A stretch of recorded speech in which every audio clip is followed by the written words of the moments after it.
The next question. Can you please explain the relationship between birth and karma? Understand the truths about karma first. Karma is of three types. Sanjita means all the karmas which you accumulated in all the births which you took from zero to now. If you have been a fish or tortoise or buffalo or man or different human births, everything, all put together is Sanjita. Next, Agamya means after taking birth in this body, what all you accumulate is Agamya.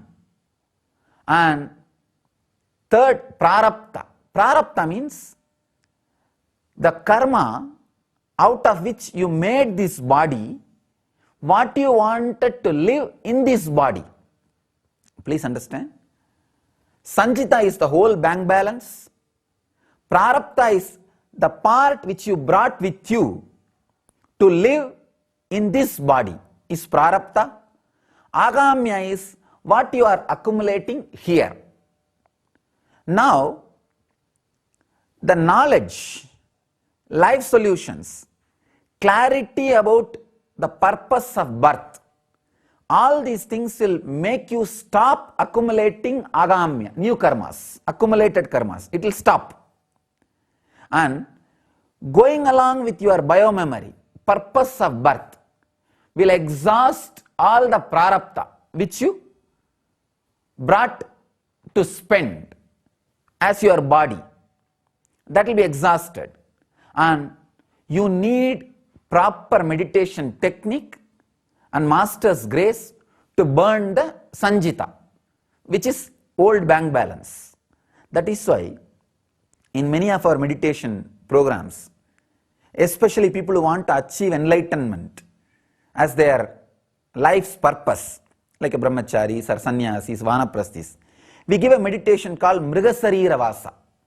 See, the Indian astrology very clearly gives you an understanding about from which animal body you took the jump to the human body. Each nakshatra is associated with one animal. Now, if you know your birth star, nakshatra, and that animal, meditating on that animal, trying to become that animal, allowing that animal engrams like a hunger, anger, lust, greed, fear of that animal, that animalistic instincts and quality, if that can be expressed through your body, if it can be thrown out of your system, please understand, any karma which is thrown out of your system through meditation techniques leaves you once for all. If it gets suppressed in you, it comes out in all your activity. You can see very clearly. When you become angry, some special animal qualities will be radiating through you. If you become angry, you can see you are feeling that anger in the teeth and in the nail, tip of the nail. Means whenever animal is angry, it will use the teeth and nail to attack the enemies. Human beings also, many times you can see, whenever you feel angry, you will feel in the nails and in the teeth. Means that animal instinct is coming out. So all those animal instincts, lust, anger, hunger, fear, greed, arrogance, the restlessness, everything, if it is expressed through the body, through proper meditation technique, if it is released in the air, you are liberated. Please understand, if you don't release it in the air, you will vomit it on somebody else. If you are vomiting on somebody else, you will create again a chain of karma. You will vomit your anger on him, he will vomit his anger on somebody else or on you back. The karma chakra is created. Same way lust. If you are vomiting on somebody, then that person will give you some bondage. Then karma chakra is created.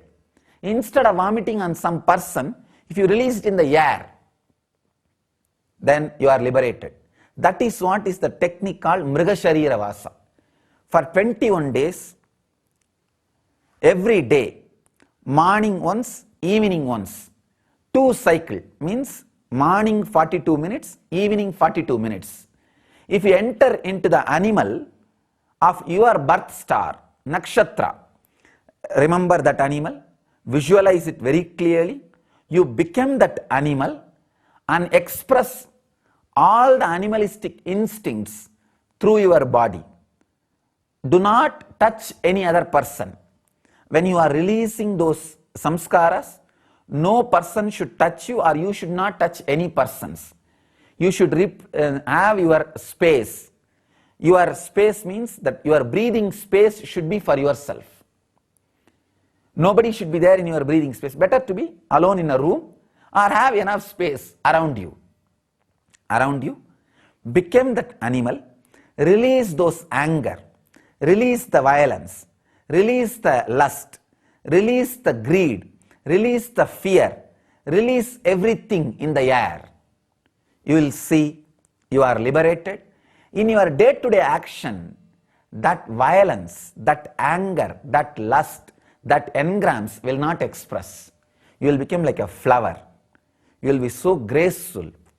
You will burn all the sanjitas. You will exhaust all sanjitas. You will be liberated. So please understand, let you be liberated. Let you be free. Let you be relaxed through this Mrigasharira Vasa meditation.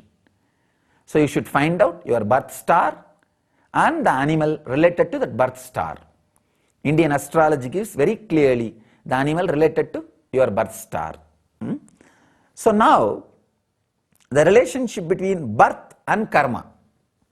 As I described, karma is of 3 types. So, based on that karma, you pick up the place of birth, body which you want, and the situation, everything. So now, in this birth, if you decide through the life solutions and constantly remembering the great truths, not to accumulate agamya, not to accumulate any karma, and by constantly living based on the purpose of your birth, biomemory, exhausting your prarabdha, and through this meditation technique, Mrigasharira Vasa, exhausting, releasing all the sanjita, old karmas, you will be like a flower, you will be a Jivan Mukta, liberated being. So naturally, you will have the freedom to take next birth or not to take next birth. You will be free from karma and births. But as long as there is a karma left, you need to take births. When the karmas are exhausted, you can be liberated. So, this is the relationship between birth and karma. Thank you. Dear one and all, Namaste. Next questions. People ask, when it is easier to live a normal life with a regular job and a family, why bother about the purpose of life and struggle for enlightenment? What is your response to this? Please understand, the question starts, people ask. This itself shows it's a myth. If you ask this question, I'll answer. No single individual can ask this question. It is when it is easier to live a normal life with a regular job and a family. No. A person who lives with a regular job and a family can never make this statement. He knows how difficult that is. Please understand, the very question you need to understand. People ask, means what?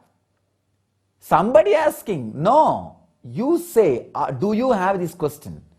Many times I have seen people come and ask me, Swamiji, one of my friend asked about a question about the sexual topic. I tell them, no. Do you ask? Do you have this question? Please understand, many questions we put on somebody means we don't have. Sometimes we have, we want to hide on somebody else's name due to some reason. Sometimes we don't even have, just put it on somebody else's name. If you have and you are putting it on somebody else's name, it cannot be answered. If you don't have and you are putting it on somebody else's name, again it cannot be answered. If you have, put it on your name. If you don't have, don't ask. Here, this question, the person who is asking does not have, is putting it on somebody. Please understand, only your question can be answered, not hypothetical question. When it is easier to live a normal life with a regular job and a family, no, it is not easy. Be very clear. It is not easy as we talk, as this statement says. Why bother about the purpose of life and struggle for enlightenment? If you think it is easy to live a normal life with a regular job and family, don't bother about anything, just live that. Then you are living, live happily, no problem. Only when things, when you and your life does not fit with each other, the seeking starts. Seeking starts. So please understand, for everybody seeking starts, but it goes in different direction. For somebody it goes in suicidal tendency, for somebody it goes in like a entertainment, for somebody it goes like addiction. See, when that seeking starts, if you just want to forget about it by entertaining yourself in something, that is entertainment. TV or media or cinema or drama or music, something. If you want to forget about that through some substance, addiction, alcohol, smoking, drinking, or whatnot, all those things. If you want to forget about it by depressing yourself, that is suicidal. People take these three different routes. Very few, very intelligent, take the route of seeking the truth. Seeking the truth. So please understand, everybody is seeking, but it gets diverted in these three different directions. Very few intelligent people enter into the path of meditation or enlightenment. So, first statement, when it is easier to live a normal life with a regular job and family, is a myth. If it is easier, then live happily, don't bother about anything. When it is not, only then all these questions like a purpose of life, struggle for enlightenment, everything starts. So, do not cheat yourself, everything is normal, good. When there is a seeking, do not divert it through different ways. When that fire of seeking starts, do not divert that fire through addiction. Pouring alcohol will not quench that fire. Do not divert that fire through entertainment. Entertainments will not quench that fire. Do not divert it through depression. Depression will not quench that fire. Awaken that fire, purify your whole being and become enlightened. So please understand, the truth is everybody is seeking, because the life and the personality does not fit. That seeking gets diverted in different direction. Now it is time for you to center it, awaken it, and lead to enlightenment. Understand?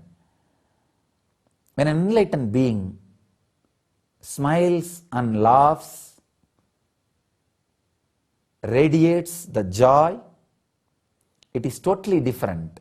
When an ordinary person smiles and laughs, it is totally different. The quality is different. So, you need to understand, ordinary person feeling normal, enlightened person feeling normal. There is a big difference. There is a big difference. You need to understand. Next question. In our current commercialized environment, is there a possibility for a loving spiritual ambience in which the baby can be born? I always felt the need to create this kind of an hospital. Hospital where all doctors and nurses are radiating enlightenment. Jivan Mukta doctors, Jivan Mukta nurses. a beautiful, peaceful, loving, caring ambience, just to bring life to the planet Earth and just to give farewell to the beings who are leaving the planet Earth. Just for that. Like a place where the babies can be delivered and a hospice where the terminally ill people who are really going to leave the body can be taken care. I always felt kind of a cosmic airport to be created with all medical care and this energy of enlightenment. Maybe with the divine will and all the people who are interested in this concept will create this into reality, will make this vision into reality. I always felt there should be a place where this idea of Jivan Mukti is practiced and the very air is filled with this presence, and so that life can land in the planet Earth in a conscious way, and lives can leave the planet Earth in a very conscious way without any fear. In those days, traditional methods have been used, like a Kathopanishad will be taught and Bhagavatam will be recited, taught to a person who is about to leave the body, who is ready to leave the body. So he is not having any fear or greed. He is relaxing, restful, clearly prepared to leave into the cosmos. Still in Tibet they do. They read many sutras and techniques and spiritual things before they leave the body and after they leave the body, to make the soul peace and rest in bliss. So I always felt there should be a place, space created, maybe soon by the divine grace and the support of all the devotees and disciples, will make this dream into, will make this vision into reality.